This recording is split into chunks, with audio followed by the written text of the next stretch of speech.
There are places in this world that time has chosen to ignore.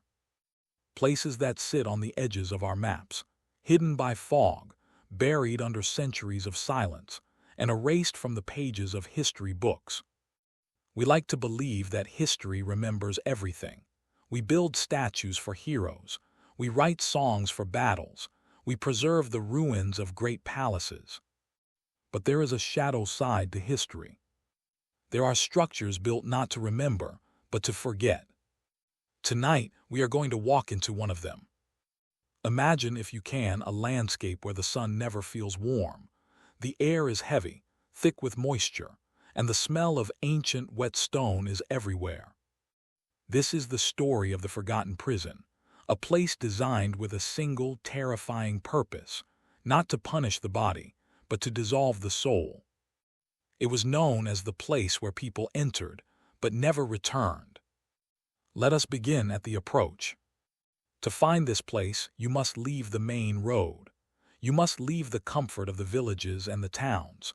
You must travel to where the earth becomes jagged, where the trees grow twisted and low to the ground, afraid to reach for the sky. In the distance, it rises. It does not look like a building.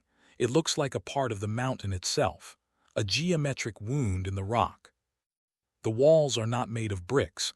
They are hewn from the living bedrock, gray, featureless, and impossibly high.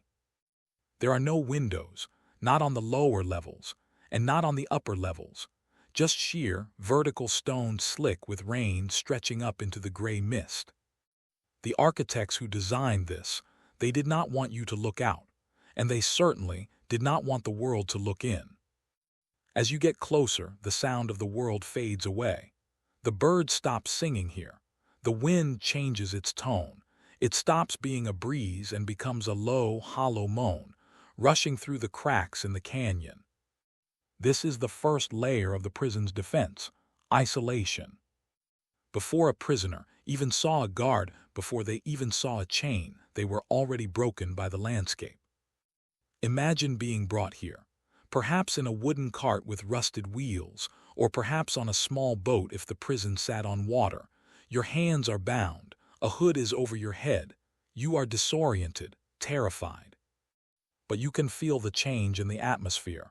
The temperature drops 10 degrees, maybe 20. And then you stop. You hear the heavy grinding of iron, a sound so loud it vibrates in your chest. The Great Gate.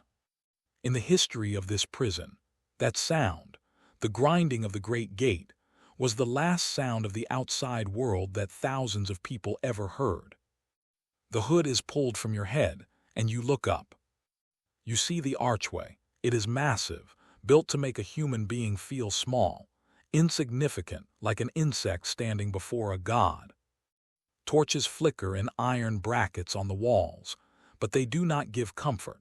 They only reveal the texture of the fear. The black soot on the ceiling, the deep scratches on the stone floor, marks made by drag chains over hundreds of years. You are pushed forward. You step across the threshold.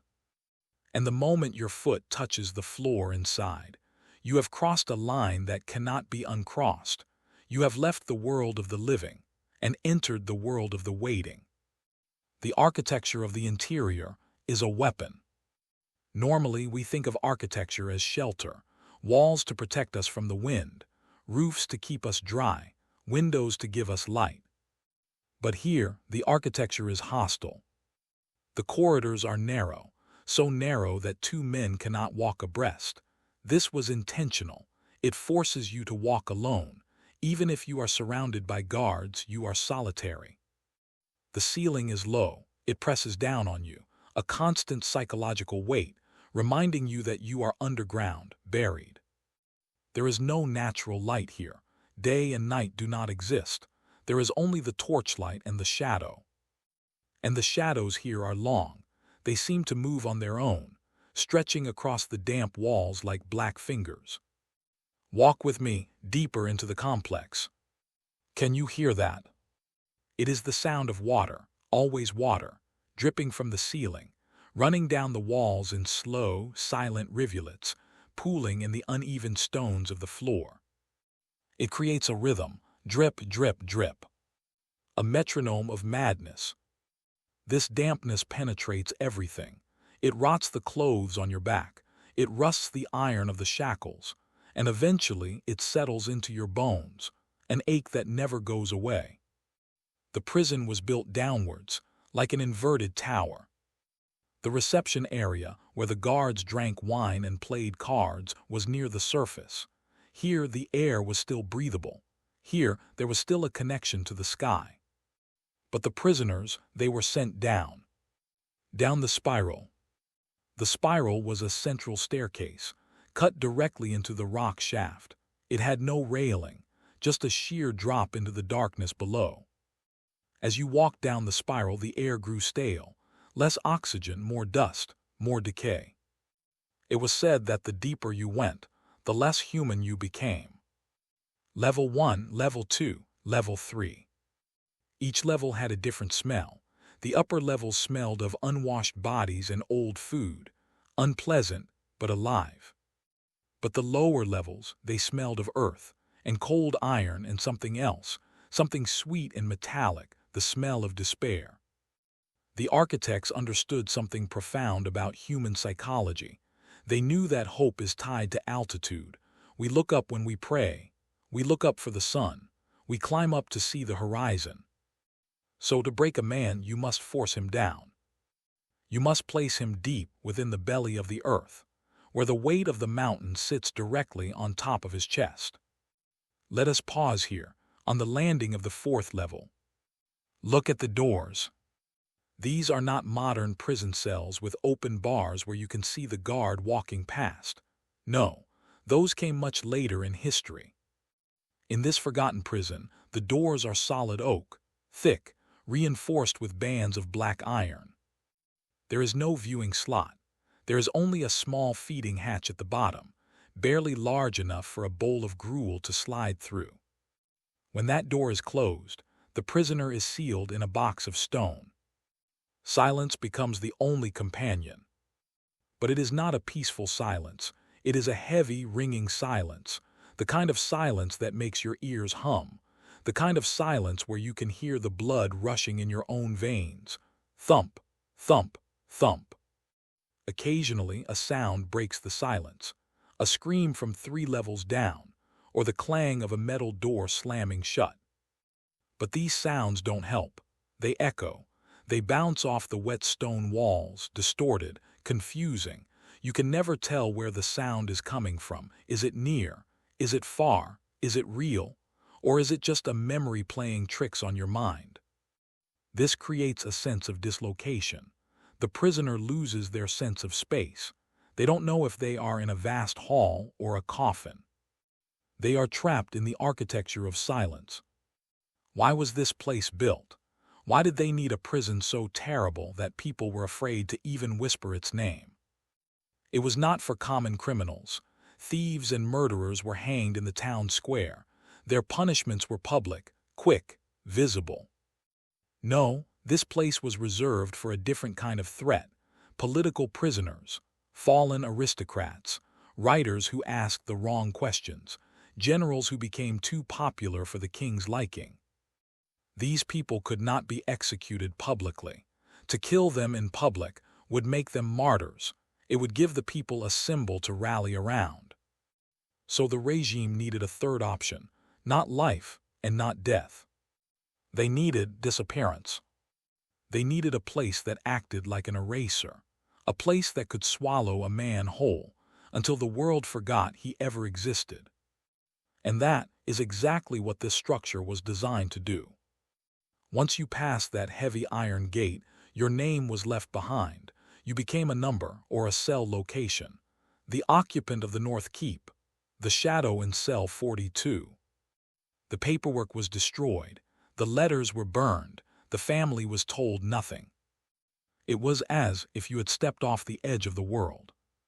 And tonight we are standing at that edge, looking down into the abyss. The gate behind us has closed. The lock has turned. The heavy bolt has slid into place with a sound like a gunshot.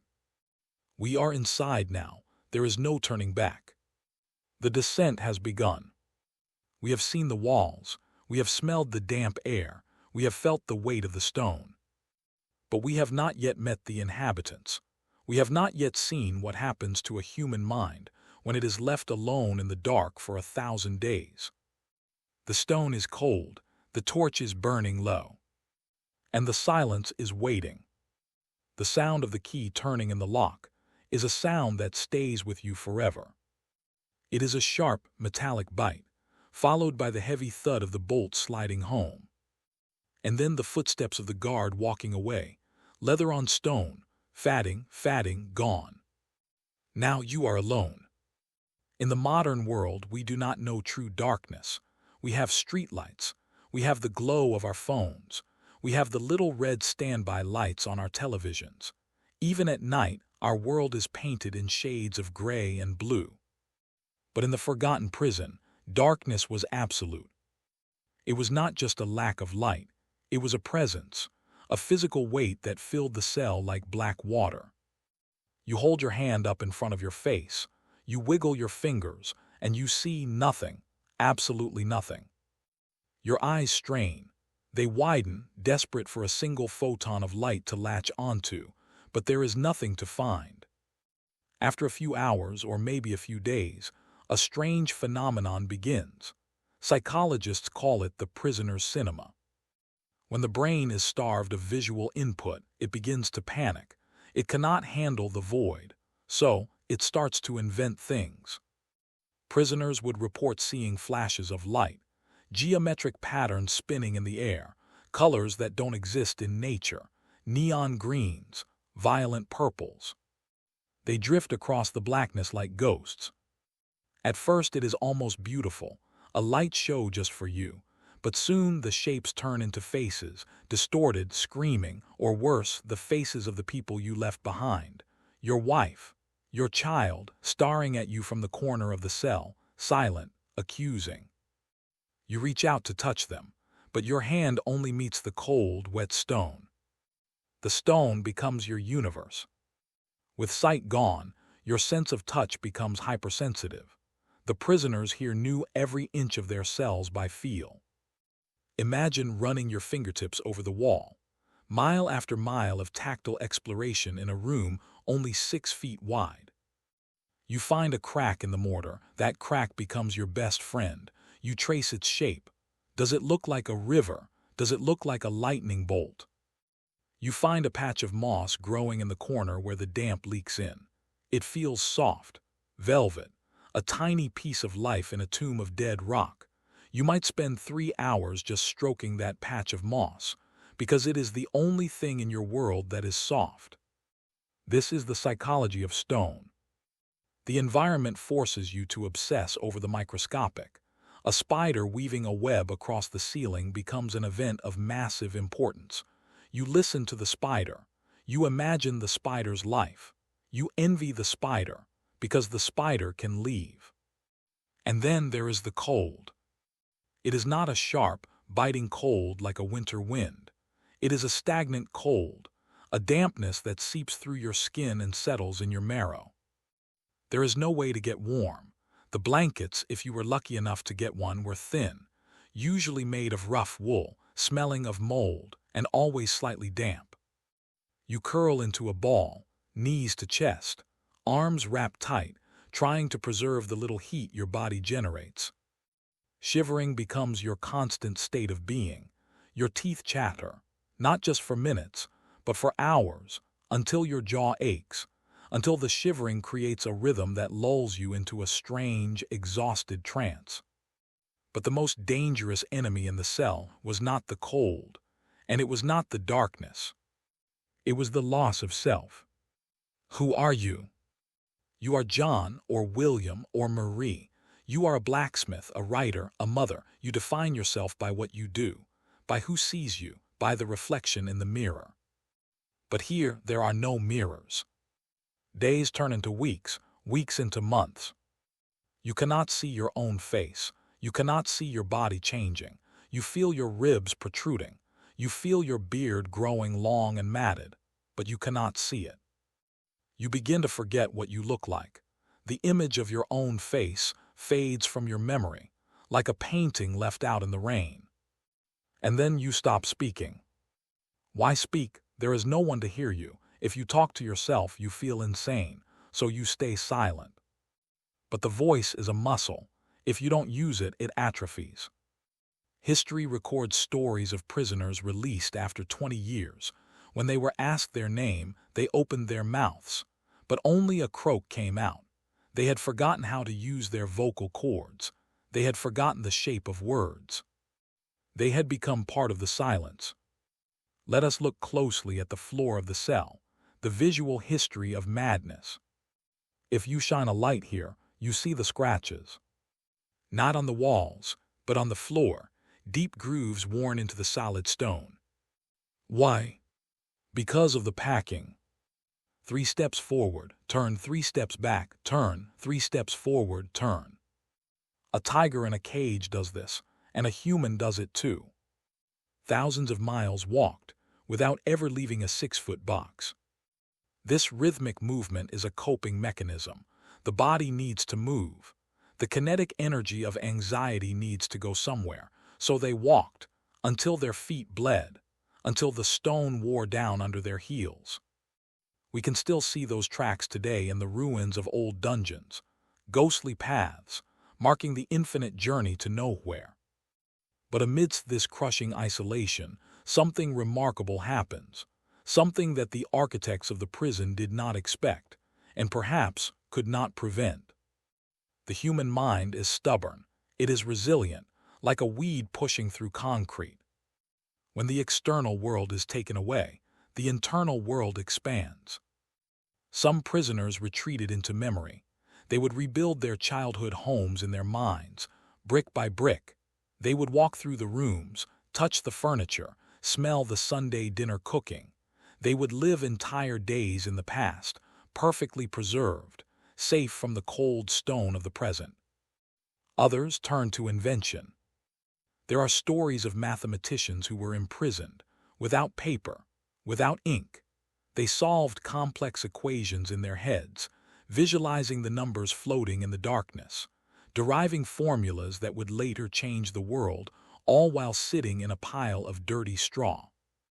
There were poets who wrote thousands of lines of verse, memorizing them, repeating them silently over and over so they wouldn't forget, using the rhythm of the dripping water as their meter. The prison was designed to crush the mind, but for some, it merely distilled it. It stripped away the distractions of the world and left only the raw essence of thought. However, not everyone was a mathematician. Not everyone was a poet. Most were just ordinary people, caught in the gears of a machine they didn't understand. And for them, the darkness was not a canvas, it was a shroud. Who were these people, whose names were scratched into these walls? As we move deeper into the history of this place, we must move from the general to the specific. We must light a candle and look at the faces. Because the walls are covered in graffiti, messages from the dead, desperate attempts to say, "I was here, I existed, remember me." Let us step closer to the wall and read what they wrote. Because the stories etched in this stone are darker than the dungeon itself. If you run your hand along the walls of the cell, your fingertips will eventually find them. The scars of the stone. They are faint now, worn down by centuries of damp air and condensation, but they are there, scratched with broken spoons, with rusty nails, sometimes with fingernails. These are the names etched in darkness, the only testament left that these people ever drew breath. Let us look at one specific cell, number 42. The records, those few that survived, tell us of a man named Elias. He was not a soldier. He was not a revolutionary. He was a clockmaker. His crime? He had built a clock for a nobleman who later fell out of favor with the king. Guilt by association. That was all it took. Elias was a man of precision, a man who understood the intricate gears of time. He spent his life measuring seconds, minutes, hours, but in the forgotten prison time had no meaning. There were no gears to wind, no pendulums to swing. So Elias tried to impose order on chaos. Look here, low on the wall near the floor. Do you see the marks? Vertical lines, groups of 5 tally marks. There are hundreds of them, maybe thousands, stretching across the bottom of the wall like a border. Elias was counting the days. Every time he woke up from a sleep that felt like a night, he made a mark, scratch. Another day survived, scratch. Another day lost. But look closely at the end of the row. The marks stop being neat. They become erratic, crooked, deeply gouged into the stone, and then they stop. Did he die, or did he simply lose the will to count? Did he realize that measuring infinity is a form of torture in itself? We don't know. The wall doesn't say. Move to the next cell, the one with the iron ring bolted to the floor. Here the graffiti is different. It is not tally marks. It is text, tiny, cramped, written in a language that is barely readable. It is a prayer. Lord, have mercy on my soul, but more than that, have mercy on my children. This was written by a woman. Her name is lost to history, but the agony in those letters is fresh. You can feel the trembling of the hand that carved them. She wasn't praying for release. She knew that wasn't coming. She was praying for those outside, terrified that her fate would bleed onto them. In this prison, family was used as a weapon. Guards would sometimes stand outside the heavy oak doors and whisper lies. Your son is ill. Your husband has remarried. Your daughter has forgotten your name. They couldn't see the guards. They could only hear the voice through the thick wood, a poisonous whisper in the dark. This psychological warfare was designed to sever the last threads of hope, to make the prisoner feel that they were not just physically removed from the world, but emotionally erased from it. But not all the stories are about despair. Some are about defiance. In the deepest part of the prison, in a section known as the well, there is a carving that stands out. It is not a name, it is not a prayer, it is a drawing. A ship, a magnificent 3-masted ship, sails full of wind, riding high on jagged waves. It is carved with incredible detail. You can see the rigging, the anchor, the flag flying from the main mast. Who carved this? A sailor, a captain who dared to defy the crown. Imagine the mind of this man, trapped in a stone box, buried underground, suffocating in stale air. And yet he spent his hours carving the ultimate symbol of freedom, the open ocean, the wind, the horizon. This drawing was an act of rebellion. By carving it, he was saying, "You can trap my body, but you cannot trap my spirit. I am not here. I am on the sea." The guards probably saw it. Maybe they laughed.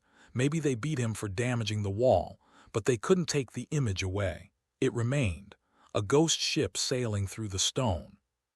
There is one more story we must touch upon, the story of the 2 brothers. Legend says they were imprisoned in adjacent cells, separated by a wall of solid rock 3 feet thick. They could not see each other. They could not hear each other. But they found a way. They developed a code, tapping tap, tap, tap, tap. Like a primitive Morse code, using a stone against the wall, or perhaps the buckle of a belt. For years, they communicated through the vibration of the rock. Imagine pressing your ear against the cold, wet wall, closing your eyes, and waiting for that faint thud-thud, the only proof that you are not alone in the universe. They tapped out messages of comfort, they played games, they recalled memories of their childhood. Do you remember the apple tree? Tap. Yes, tap. The wall that was meant to separate them became their connection.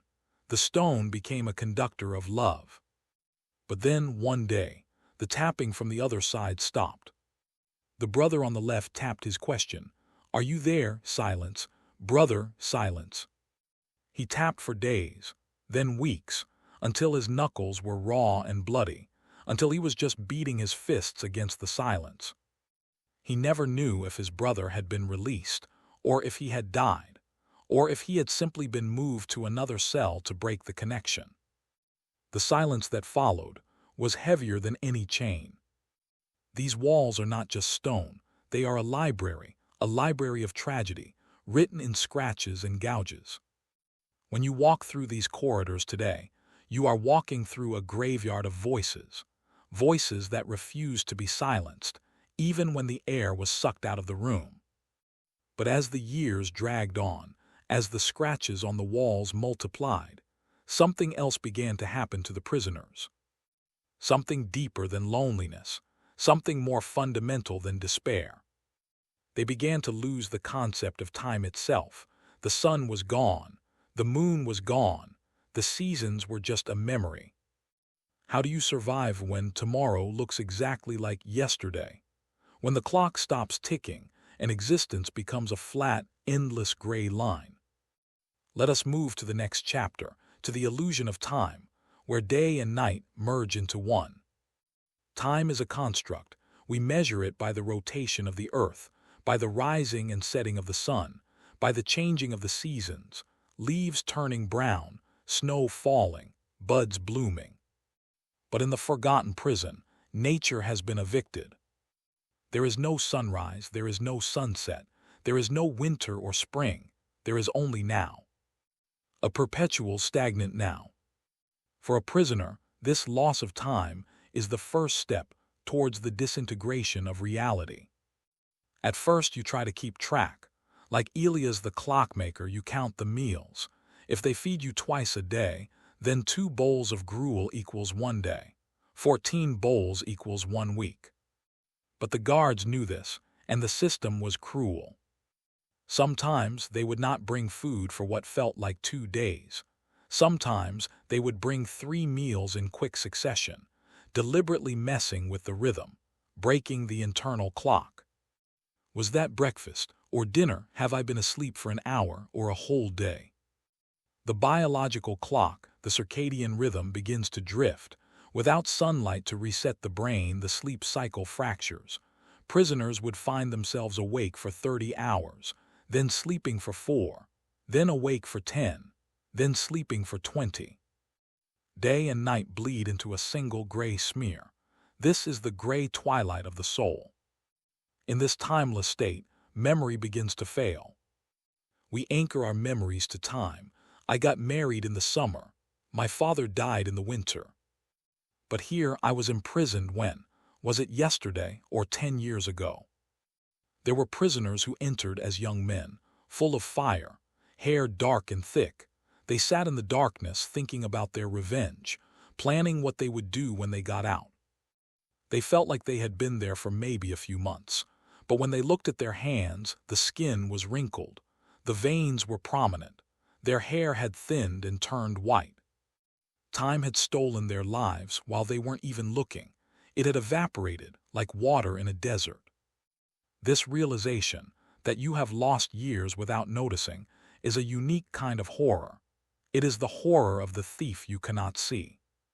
To combat this, the prison administration introduced the bell. Somewhere high above in the upper world, a bell would toll, deep, resonant, vibrating down through the rock shaft. But it didn't ring every hour. It rang at random intervals. Or perhaps it rang for events the prisoners couldn't see. A change of guard, a death, a celebration. The prisoners would wait for the bell. They would hold their breath for it. It was the only sound that came from the upper world. It was a message from the land of the living. But because the pattern was unknowable, it became another source of torment. You would sit, straining your ears. Ring, you would whisper, please just ring. And the silence would stretch out, mocking you. There is a story of a man named Victor. He was a scholar. He understood that without time he would go mad, so he decided to build a clock, not with gears, but with water. His cell was damp. Water dripped from a stalactite on the ceiling. Drip, drip. Victor found a hollow in the stone floor where the water collected. He used his own shirt to plug the drain hole, slowing the outflow. He watched the water level rise. He spent weeks calibrating it. He used his own pulse to measure the intervals. 1 Mississippi, 2 Mississippi. He marked the water level on the side of the stone basin with a sharp rock. This line is 1 hour. This line is 6 hours. For a while he conquered the prison. He had time back. He knew when it was morning. He knew when it was night. He created a schedule for himself. At 10 a.m. I will exercise. At 2 p.m. I will recite poetry. It gave him purpose. It gave him control. But one day the guards moved him, just one cell over, to a dry cell. No drip, no water. His clock was gone, and with it his sanity. They say he wept for days, not because of the hunger, but because he had lost time again. The loss of time does something else. It changes your perception of speed. Everything in the prison is slow. The water drips slowly. The mold grows slowly. The guards walk slowly. Your mind slows down to match it. Thoughts become viscous, like trying to think through syrup. You might stare at a single stone in the wall for what feels like a minute, but is actually 4 hours. Catatonic states become common. Prisoners would be found sitting perfectly still, eyes open, not blinking, just existing. They were not dead, but they were not quite alive. They were suspended, like insects in amber. In this state, the boundaries between reality and dreams dissolve completely. Did I dream that the guard gave me extra bread? Or did it happen? Did I dream that my mother visited me? I can smell her perfume, so it must be real. The dream world becomes more vivid than the waking world, because the waking world is just gray stone, but the dream world has color, and light, and people. So many prisoners chose to sleep as much as possible. Sleep became the escape. The cell was the nightmare, and the dream was reality. But you cannot sleep forever. Eventually, you have to wake up.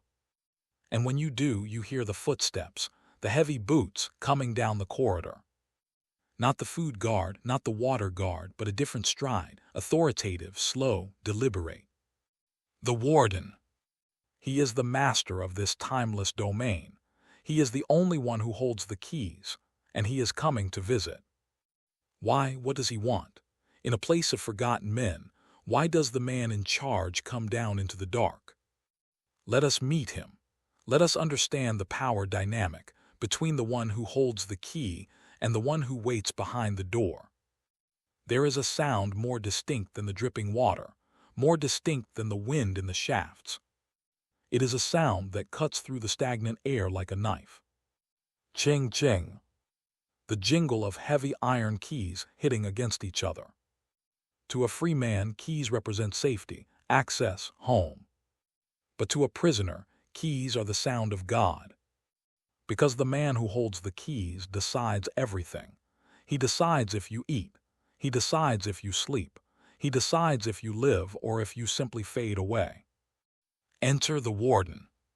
He is not like the common guards. The guards are often brutish, bored, smelling of cheap wine and sweat. They are just doing a job they hate. But the warden, he is different.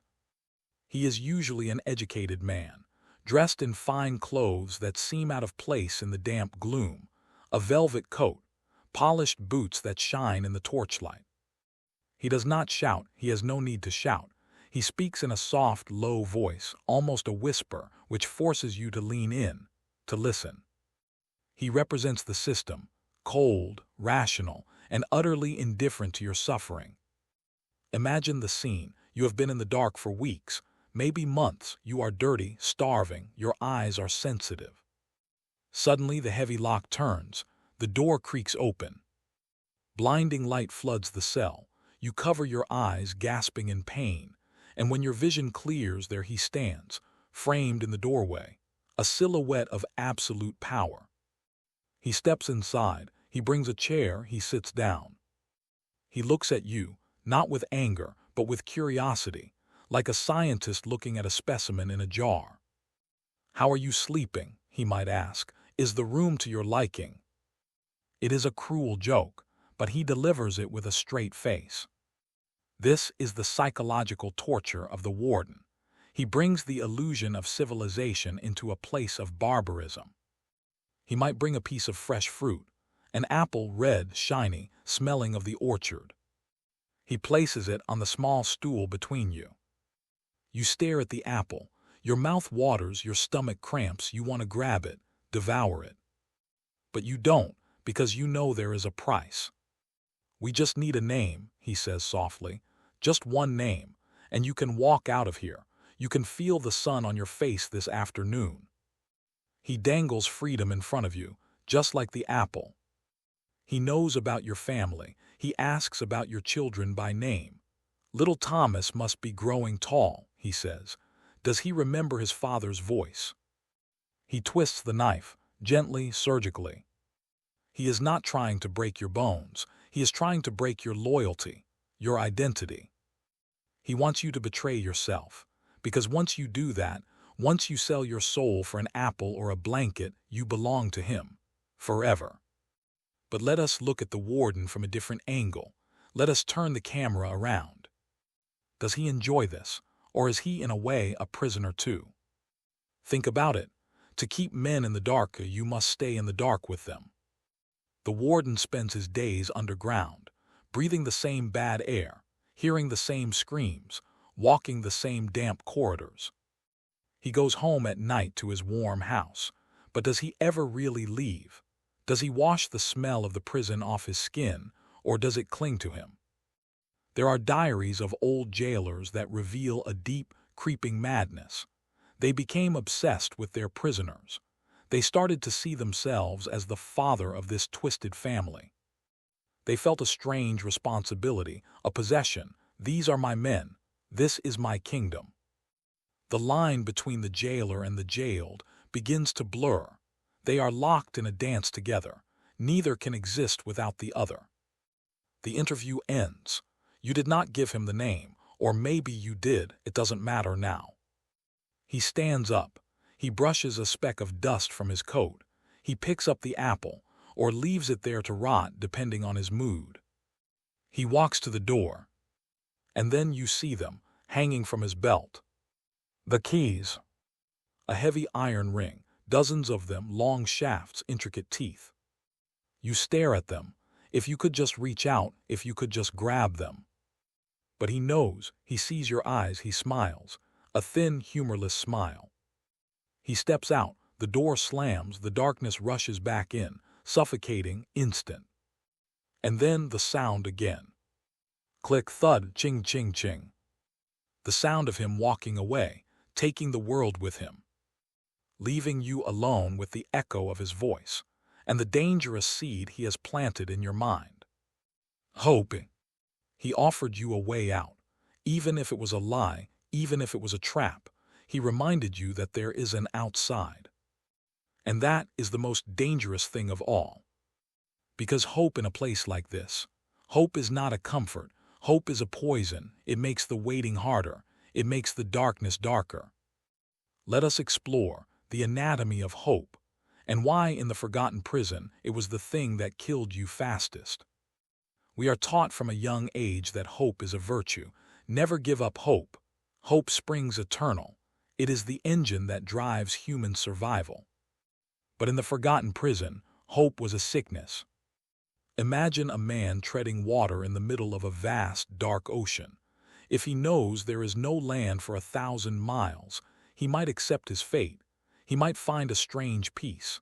He stops struggling. He lets the water take him. But if he thinks he sees a light on the horizon, even if it is just a star or a trick of the eye, he will swim. He will thrash. He will burn every ounce of energy he has, fighting, gasping, until his heart explodes. That is what hope did to the prisoners here. It kept them in a state of constant, agonizing tension, adrenaline constantly dripping into the blood, never resting, always waiting, always listening for the footsteps that would bring release. There is a documented phenomenon known as the release fever. Rumors would sweep through the prison, whispers passed through the drain pipes, tapped through the walls. The king has died. There is a general amnesty. We are all going home next week. The atmosphere in the dungeon would change instantly. Men who hadn't moved in days would stand up. They would wash their faces with dirty water. They would pack their few pathetic belongings. A spoon, a button, a dead beetle they kept as a pet. They would sit by the door, ready, smiling.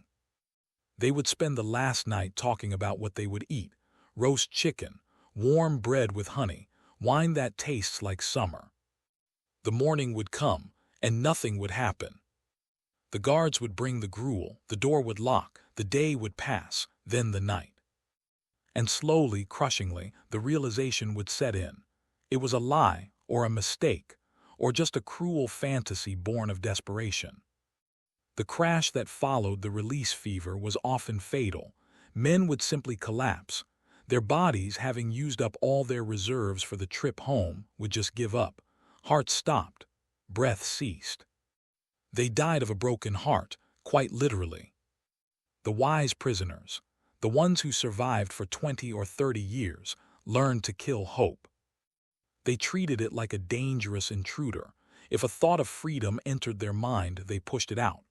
"No," they would say, "this is my world, this stone is my sky, this rat is my brother, there is nothing else."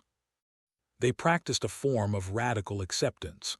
They became monks of the dark, finding contentment in the routine, finding joy in the smallest things: a drop of water, a change in the air pressure.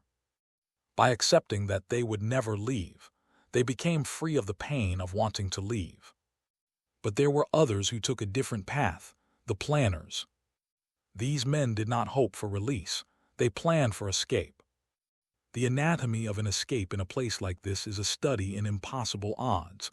The walls are 6 feet thick, the rock is solid granite, the guards are everywhere.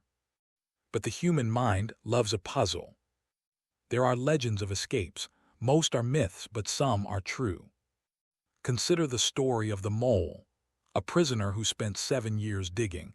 He didn't have a shovel, he had a spoon, and later a piece of metal he stole from a bucket. He dug behind his bed, covering the hole with a pile of straw during the day. He put the loose dirt in his pockets and shook it out into the latrine during his daily walk, handful by handful, ounce by ounce. 7 years. Imagine the patience, the discipline, every night crawling into a narrow, suffocating tunnel, scratching at the rock, terrified that the ceiling would collapse and bury him alive. And he made it. He broke through to an old drainage pipe.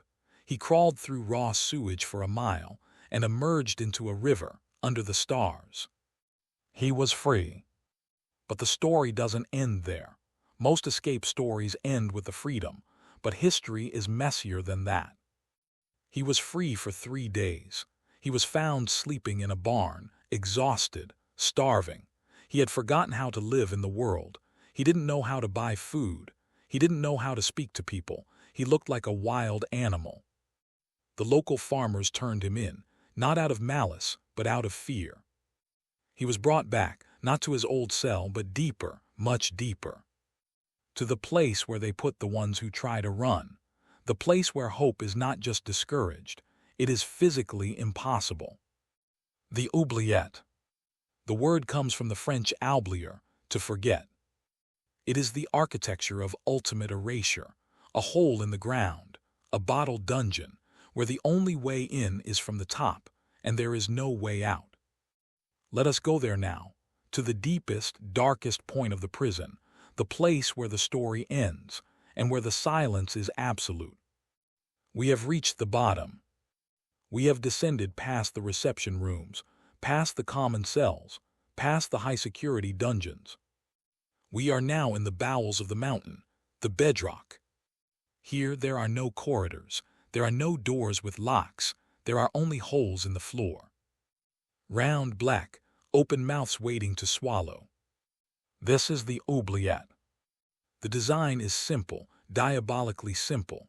It is shaped like a bottle, a narrow neck at the top, opening up into a wider chamber below. There is no ladder, there is no staircase. The only way in is gravity, and there is no way out. Imagine the moment of arrival. The guards drag you to the edge of the hole. They do not speak to you. You are no longer a person to be interrogated. You are waste, to be disposed of. They push you. For a second you are weightless, falling through the pitch black. And then impact. You hit the floor, hard, perhaps you break a leg, perhaps you break a rib, you lie there in the dark, gasping, pain radiating through your body. Above you a circle of light, maybe 10 feet up, maybe 20, it is the hatch. And then it slams shut. The circle of light vanishes, and you are left in a darkness that is not just empty, it is solid. You are now living in a tomb. The oubliette was not designed for survival. It was designed for a slow, agonizing death, or for a life so degraded that death would be a mercy. You crawl around the perimeter of your new world. The walls are smooth, sloping inwards, impossible to climb, like a spider trapped in a glass jar. But you are not alone down here. Your hands brush against things in the dark, rags, rotting straw, and bones. The bones of the ones who came before you, dry, brittle, scattered across the floor. You realize you are standing on a graveyard. You are living on top of the dead. This is the psychological horror of the oubliette. It forces you to confront your own future. These bones are you. In a year, in 10 years, you will just be another collection of ribs for the next man to trip over. Life in the oubliette is reduced to the most primal level. Food is not served, it is dropped. Once a day or once a week the hatch opens, a momentary flash of light, and then scraps fall from the sky, stale bread, rotten vegetables, sometimes just the leftovers from the guard's dinner. You have to crawl in the dark to find it, feeling around on the filthy floor, fighting the rats for a crust of moldy bread. You lose your dignity, you lose your humanity, you become a scavenger, an animal living in a pit. And the silence is different here. In the upper cells you could hear the guards, you could hear the iron doors, but here, the earth swallows the sound, it is a vacuum. You can shout, you can scream until your throat bleeds, and the sound just dies against the stone. No one hears you, no one cares. The word oubliette comes from the French verb oublier, to forget. And that is the true purpose of this place. It is an engine of amnesia. The people up above, the king, the judges, the society, they didn't want to execute you publicly. That requires paperwork. That requires a burial. They wanted to pretend you never existed. They wanted to hit delete. And it worked. After a few months in the oubliette, the world does forget you. Your wife stops setting a place for you at the table. Your children stop asking when Papa is coming home. Your friends stop whispering your name in the tavern. The gap you left in the world closes up, like water filling a hole. Life goes on without you.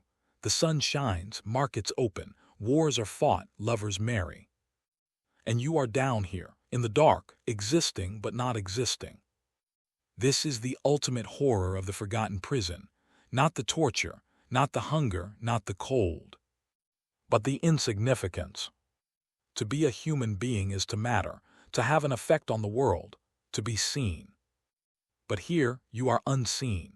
You are the tree falling in the forest that makes no sound.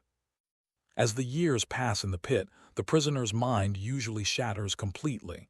They stop moving, they stop eating, they simply curl up and wait. They merge with the darkness. They become part of the atmosphere, a ghost before they are even dead. But eventually, even the strongest heart stops beating. Even the most stubborn lungs stop drawing air. The prisoner dies, alone in the cold. Does the hatch open? Does someone come down to retrieve the body, to give a proper burial? No. Why bother? It is a deep hole. There is plenty of room. They just sprinkle some lime down the shaft to cover the smell, and they wait for the next prisoner. The oubliette is a slow-motion mass grave, layer upon layer of forgotten souls, pressed down by the weight of time. And so the cycle continues. Centuries pass, kingdoms rise and fall, the prison remains, silent, hungry. But nothing lasts forever, not even stone. Time is patient, more patient than any jailer, more persistent than any prisoner. Eventually the roof collapses, the walls crumble, The sun finally finds its way back in. Let us move to the final chapter. Let us walk out of the dark and stand in the ruins. Let us look at what remains of the forgotten prison, now that the screams have faded away. And let us ask the final question: did they succeed? Did they really make us forget? Or does the stone remember? Time is the ultimate judge and the ultimate executioner. It moves slower than we can see, but it destroys everything. Iron rusts, wood rots, empires fall, and prisons crumble. Today, if you visit the site of the forgotten prison, you will not find a fortress of fear. You will find a skeleton. The roof of the great hall has collapsed. The sun, which was banned from this place for 500 years, now streams in freely. It touches the damp floors. It warms the cold stones. Grass grows in the cracks where prisoners once wept. Wildflowers bloom in the corners where guards once stood. The heavy iron gates, they are gone, melted down for wars that nobody remembers, or rusted into red dust that stains the earth. The architecture of silence has been broken. Walk with me through the ruins. It is quiet now, but it is a different kind of quiet. It is not the heavy, suffocating silence of the dungeon. It is the peaceful silence of nature reclaiming its territory. You can hear birds singing. Swallows have built their nests in the high arches. Life has returned to the place of death. Tourists walk here now. They wear bright clothes. They take photographs. They touch the walls with curious hands. They cannot truly understand the weight of the air here. They cannot feel the ghosts, but they try. They stop at cell 42. They look at the tally marks scratched by Elias the clockmaker. They run their fingers over the ship carved by the unknown sailor. And in doing so, they defeat the prison. Remember the purpose of this place: to erase, to make people forgotten, to turn a human being into nothing. The architects believed that stone was stronger than spirit. They believed that if you bury a man deep enough, his name will disappear. But look around. The architects are gone, their names are lost. The king who ordered this place built, forgotten. The wardens who held the keys, dust. But the names on the wall, they remain. I was here, remember me, God help us. These scratches in the rock have outlasted the empire that imprisoned them. The message survived the bottle. There is a profound irony in these ruins. The prison failed completely. It was designed to be a black hole in history, but instead, it has become a monument to memory. We are talking about it right now. You are listening to the story of the people who were never meant to be heard from again, across centuries, across oceans. Their voices have reached you. The stone captured their pain, preserved it, and now it releases it. Every time someone reads the graffiti, the prisoner lives again for a brief moment. Every time someone looks down into the oubliette and shudders, the tragedy is acknowledged. Memory is the only true justice we can offer them. So, as we leave this place, as we walk back out of the ruins and into the light of the modern world, take a moment. Close your eyes. Listen to the wind blowing through the broken walls. It doesn't sound like a moan anymore. It sounds like a whisper. It is a reminder that walls can trap a body, they can trap a scream, they can even trap time for a while. But they cannot trap the truth. The forgotten prison is forgotten no more. The door is open, the sun is shining, and the silence has finally been broken.